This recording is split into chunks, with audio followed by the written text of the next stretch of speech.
Hi, good morning. It's great to be here at the Bio Convention for 2012 in Boston. My name is Alex Bratty. I'm a pollster with Public Opinion Strategies. I'm Geoff Garin from Hart Research, another public opinion research firm. And together we have recently conducted a series of surveys for bio, specifically around this convention. And we just came from a press conference, so this is hot off the presses. The survey data that we're going to be talking about today, you can find it online at bio.org. And of course, you can follow our conversation that we're having right now on Twitter at I am Biotech on Twitter. So be sure to tune in on both of those sources to follow what we're talking about. So let us tell you a little bit about what we did. We'll tell you some of our findings. And we've really had a fun time doing this research. We've got really interesting stuff to share with you. So we did 3 surveys. One of them was among industry leaders, that is CEOs, senior executives of biotech companies. We talked to a little under 200 of them. We also spoke with voters. We talked to 800 voters across the nation. And we recently just conducted a survey of just over 1,400 convention attendees just in the last couple of days. So people walking around taking surveys as they're at the convention here. And we have looked at all of this data, and we're able to compare and contrast some of these audiences and what they think about biotech. So I'm going to start just by giving you a little overview of what we heard from industry leaders, and then I'm going to turn it over to Geoff, who is also going to talk about voters and convention attendees. And so, Geoff, I mean, the thing that I found most interesting about a lot of this, especially among the industry leaders, you know, they're optimistic about the future. Just about 2/3 say they're very optimistic that biotech is going to develop new therapies, find new solutions related to alternative energy, agriculture. But it's a little subdued compared to what we saw before. We did this work back in 2007 together, and it is a little bit subdued, but the reason it's subdued is not because of the science itself. It's really about some of the things, the challenges that these industry leaders are facing. Some of those are the lack of capital that's available. I mean, it's no secret that our economy's been in distress, and these industry leaders are feeling that. They're having trouble finding private investors. They're having trouble accessing tax policy that might help them attract investors. And part of the other piece of this is some of what's going on in D.C. They see gridlock. You know, they see regulations that aren't necessarily helping their companies or the industry.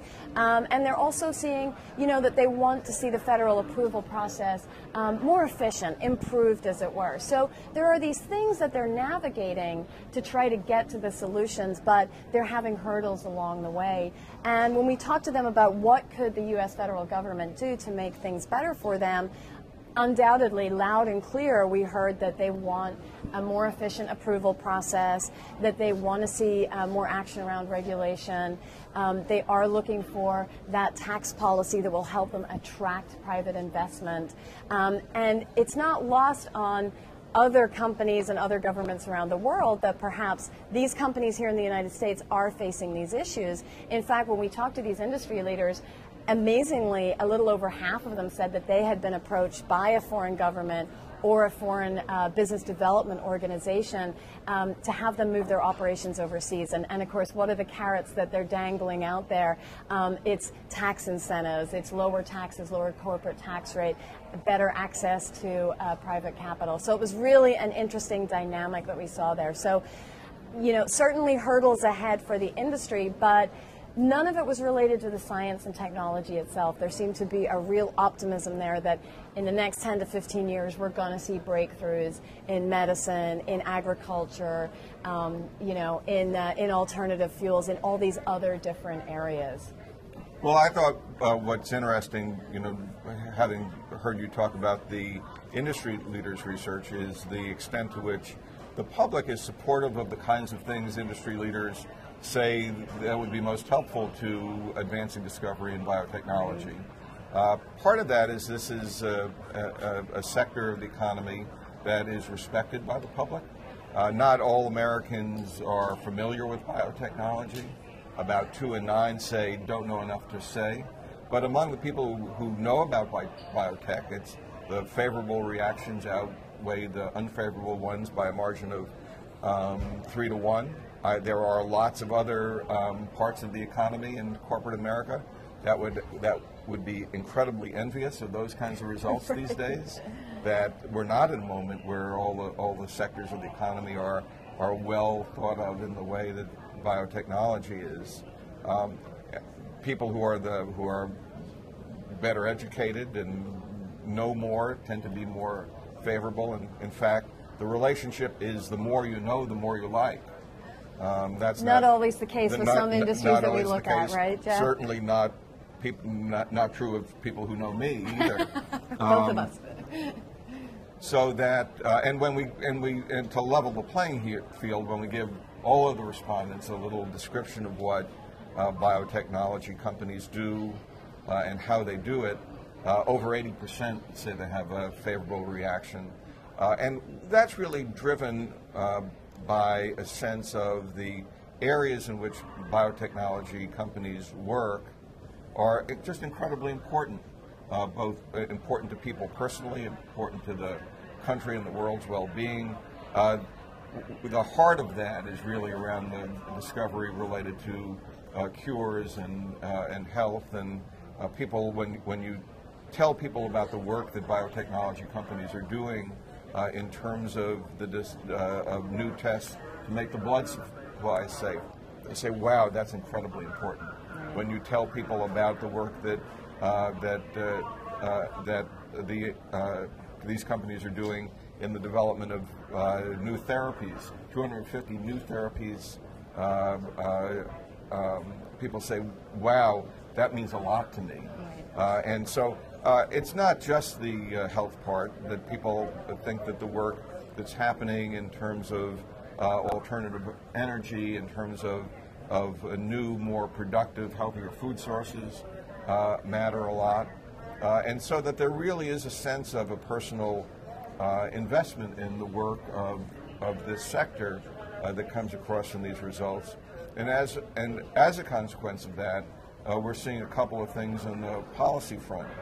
56% of voters say that the government should be supportive of this industry, compared to 40% who say, you know, we live in a laissez-faire economy and the government should be hands-off. The margin in support of government being helpful to biotech has increased over the course of the past year. From the last time we did this research, it was a 10-point margin just a year ago. Now it's a 16-point margin. People want the government to be helpful, and part of what we did in this research is, and people, those of you who are online, you should. I hope you'll check out these questions, because what we tried to do in the most fair and balanced way we could is give the pros and cons of a couple of key policy issues related to the development of biofuels, and we talked about the pluses as well as the minuses. And by about 2-to-1, people said this is something where we ought to be moving forward and where government ought to be helpful and supportive. We talked about changes to accelerate the approval process at the FDA, and on the con side, we said what the opponents say, that we talked about the risk and the danger that things would be put onto market before they've been fully tested and proven.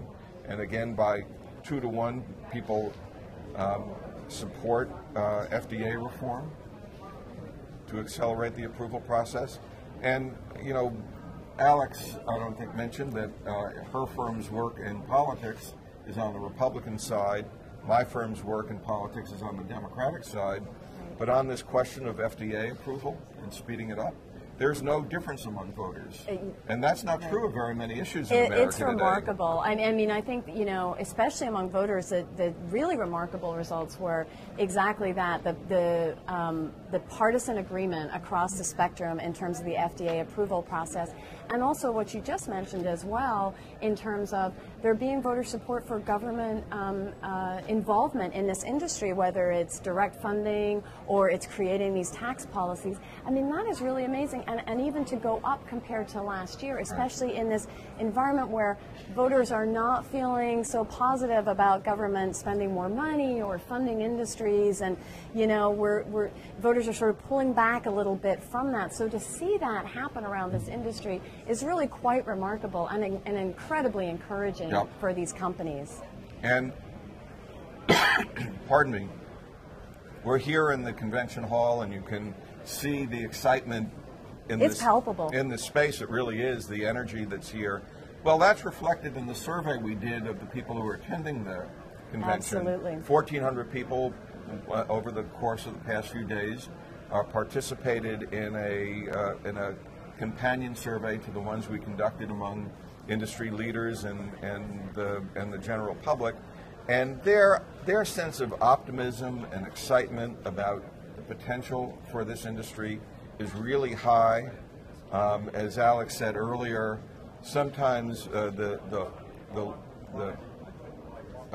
industry leaders have tamped back their expectations, but not because of the science, because of these external things that are inhibiting progress, but for the people who are here, and for the general public too.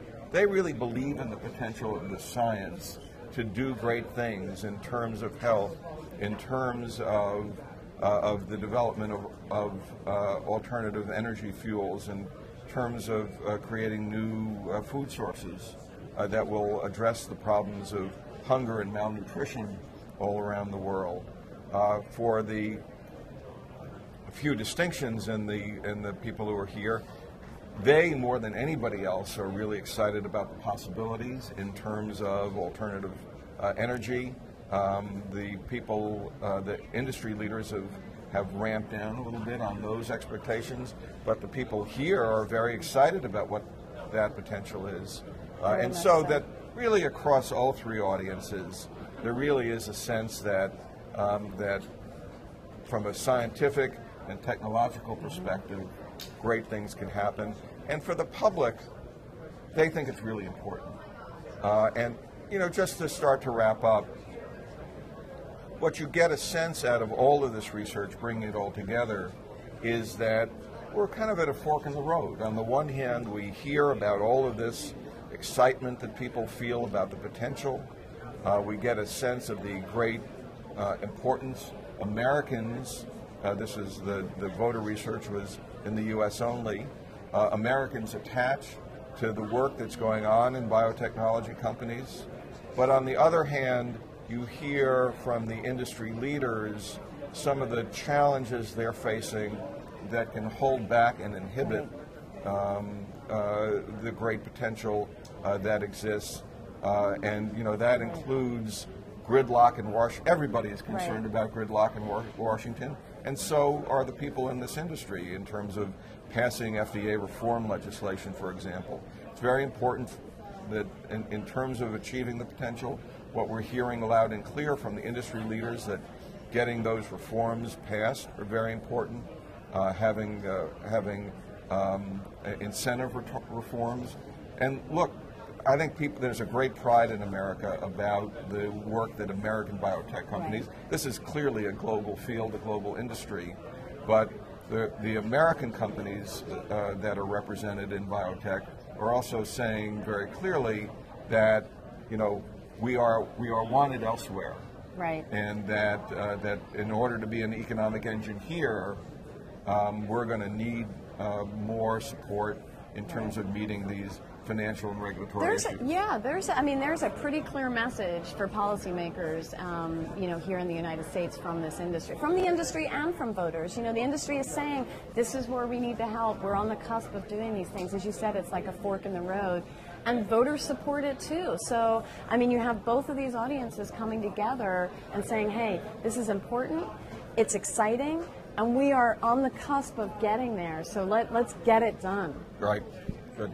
Well, great working with you on this, and hope you found this interesting and worthwhile, and follow up online. And right, www.bio.org. Thank you. Thank you.